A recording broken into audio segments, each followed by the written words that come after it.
Xitoyliklarning o'zi bilan savdolashamiz. Agar narxini zo'r qilib bersangizgina video qilaman. Xo'p. Narxini rostdan aytaman, hech qayerda yo'q narx berishingiz kerak. Xo'p. Ismingiz nima? Xo'p. Bitta like bosib qo'ying hozirdan. Narxini shunaqangi savdolashdi.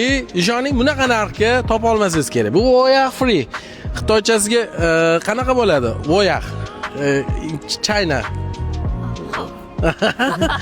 Good. Bu o'zbekchani bilmaydi, lekin o'zbekchani biladigan Xitoy shu kattalar bilan narxini shunaqangi savdolashdi. Besprabek Voya Free'ni 41-42 ming atrofida sotiladi. Apollo Tech 33500 dan beri orilyapti. Tasavvur qilasizmi? 2023 12-oyda ishlab chiqarilgan va absolutni yangi Aito M9 Ultrasi 42 emas, 52 kilovatli va maksimum full komplektatsiya. Faqatgina diskasi 21 razmerli. 84 mingdan kam sotilmagan, savdolashib qalbiga qo'l solib, Xitoylikni 82 mingga bosvorsiz bo'ladi. Hamma mashina garantiyasi bilan beriladi. Xohlasangiz naqd, xohlasangiz перечисление qilib olib ketsangiz bo'ladi. Ana shu 22 razmer diskaligini 84 mingga bosvorsiz bo'ladi. Ultrasi xuddi o'sha knopkada ochilib yopiladi. Parok-maroklari bor, orqada proyektorlargacha bor. Xullas, ultrasi oxir payt juda trend bo'layotgan GAC Ion'ni i60 modeli.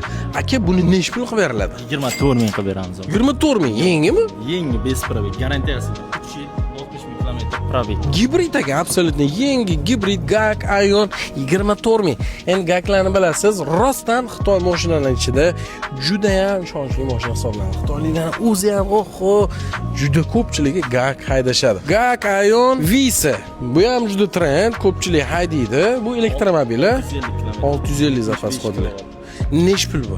25300. Yangi bu. Yangi besprabek. Mashinalarning narxini bilmaydigan tanishlaringizga jo'natib qo'ying, ilm bo'ladi. Undan tashqari Aito M7 va M7ni restylingi ham bor ekan.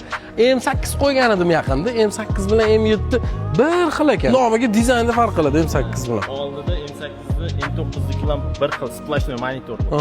Orqada proyektor tushgan.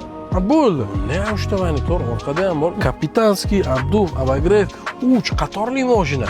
207 sekund ekan. Pnevma podveskalargacha bor. Xiaomi Su7, Michelin ballonlarda 8 km zapas xodli.